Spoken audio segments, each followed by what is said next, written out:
छठवां प्रश्न, बुद्ध के शून्य में आप प्रेम क्यों कर जोड़ रहे हैं?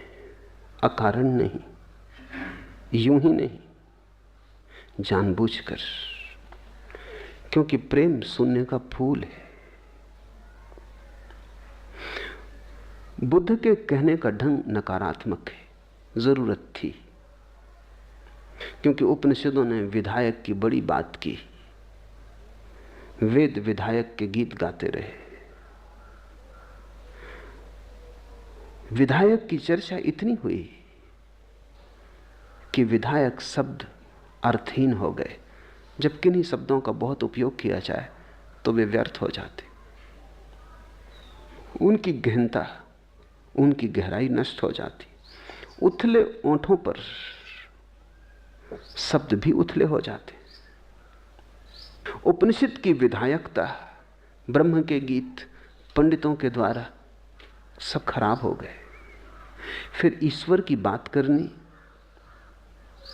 दो कौड़ी की बात मालूम होने लगी। पंडित गांव-गांव, गली कूचे कूचे वही बात कर रहा था।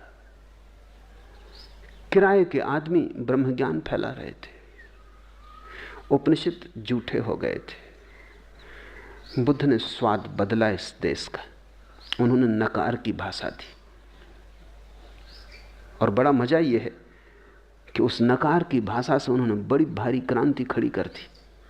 उस क्रांति में जो गुजर सके वही साबित उन्होंने किया कि उन्होंने उपनिषद समझा था।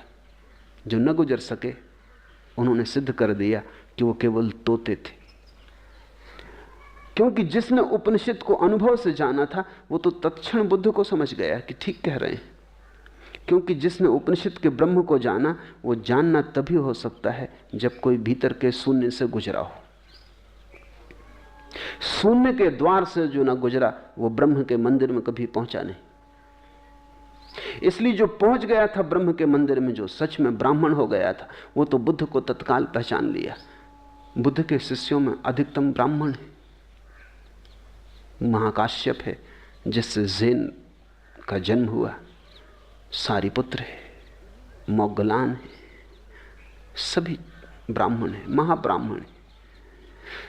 जिन्होंने थोड़ा भी जाना था वो तो बुद्ध के चरणों में झुक गए, क्योंकि उपनिषद से तो थोड़ा सा स्वाद मिला था। जीवित उपनिषद मौजूद हुआ था तो उन्होंने उपनिषद की फिक्र छोड़ दी। जब जिंदा उपनिषद मौजूद हो, जब ऋषि खुद लौट आए हों बुद्ध में, तो अब कौन किताबों की फिक्र करे। लेकिन जो पंडित थे, कोरे पंडित थे, पोथी पंडित थे, कूड़ा करकट इकट्ठा किए थे। उपनिषद कंठस्थ था लेकिन उपनिषद का कोई स्वाद न लगा था। जिनको उपनिषद की शराब का कोई अनुभव न था, उन्होंने कहा ये बुद्ध तो दुश्मन, हम तो पूर्ण को मानते हैं, ये शून्य की बात कर रहा है, ये तो नष्ट कर देगा। बुद्ध ने शून्य की बात करके बड़ी गजब की कसौटी पैदा कर दी। चुन लिए लोग। उस कसौटी पे जो कस गया वो सही था, जो नहीं कसा वो गलत था। हिंदू धर्म में जो भी श्रेष्ठ था उन दिनों, वो बुद्ध के पास आ गया। कूड़ा करकट रह गया बाहर। लेकिन जो बात उपनिषद के लिए हो गई थी वही बुद्ध के लिए हो गई। एक दिन बुद्ध का शून्य भी धीरे धीरे चर्चित होते होते व्यर्थ हो गया। उसमें से पुण्य का भाव ही खो गया। वो निपट शून्य रह गया। वो केवल दरवाजा रह गया, भीतर कोई मंदिर नहीं। दरवाजे में से आर पार हो जाओ लेकिन कहीं कुछ नहीं। शून्य केवल नकार रह गया। बुद्ध के लिए विदेह का द्वार था, लेकिन बौद्धों के लिए केवल नकार रह गया। बौद्ध पंडित पैदा हुए, उन्होंने कहा हम उपनिषद से अलग हैं, वेद के हम विरोधी हैं। बुद्ध पंडित के विरोधी थे, वेद के नहीं। बुद्ध जन्मजात ब्राह्मण के विरोधी थे, अर्जित ब्राह्मणत्व के नहीं। बुद्ध ने ब्राह्मण की नई परिभाषा की थी, ब्राह्मण का विरोध नहीं। बुद्ध ने वेद को नए अर्थ दिए थे, वेद का विरोध नहीं। बुद्ध स्वयं प्रमाण थे वेद और उपनिषद के। उन्होंने पुनरुज्जीवित किया था सब, जो जो खो गया था उसको फिर नया रंग, नई रौनक दी थी। संगीत वही था, गीत नया था, लयबद्धता वही थी, लेकिन शब्द बदल दिए थे। फिर वही हुआ जो होना था। जैसे उपनिषद पंडित के हाथ में पड़ गया था, ऐसे ही बुद्ध का शून्य भी पंडित के हाथ में पड़ गया।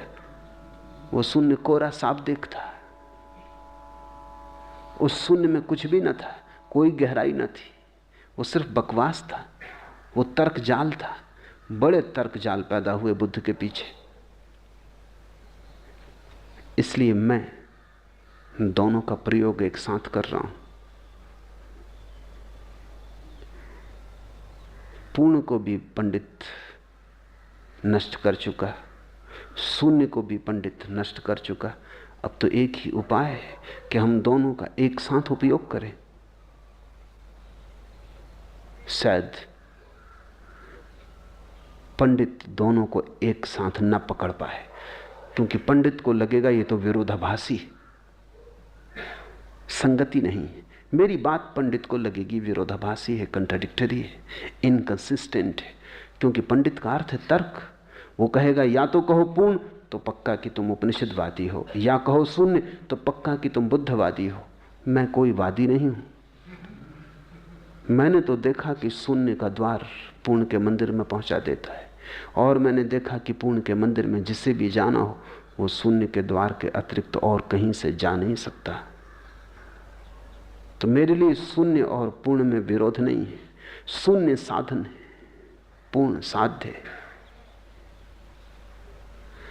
दोनों को मैं एक साथ उपयोग कर रहा हूं ताकि पंडित की पकड़ मुझ पे न बैठ सके। जहां जहां संगति है वहां वहां पंडित पकड़ बिठा लेता है। सिर्फ असंगत को पंडित नहीं पकड़ पाता। इसलिए कुछ चीजें हैं दुनिया में जो पंडित की पकड़ से बाहर रह गई। जैसे ज़ेन पंडित की पकड़ के बाहर रह गया क्योंकि असंगत है। पंडित लाख उपाय करे तो भी उसे झंझट होती कि इसको बिठाए कैसे, तर्क में कैसे बिठाए। तो मैं जो तुमसे कह रहा हूं वो ज़ेन है, वो विरोधाभास है, पैराडॉक्स है, ताकि पंडित से बच सके। सिर्फ पैराडॉक्स पंडित से बच सकता है, और कोई नहीं बच सकता। बुद्ध नहीं बच सके, उपनिषद नहीं बच सके। इसलिए मैं बुद्ध के शून्य की चर्चा कर रहा हूं और प्रेम की भी साथ ही साथ। तुम्हें अड़चन होती होगी कि बुद्ध में कैसे प्रेम आ रहा है। मीरा में आना चाहिए था, घबराओ मत। जब मीरा की चर्चा करूंगा शून्य को ले ही आऊंगा,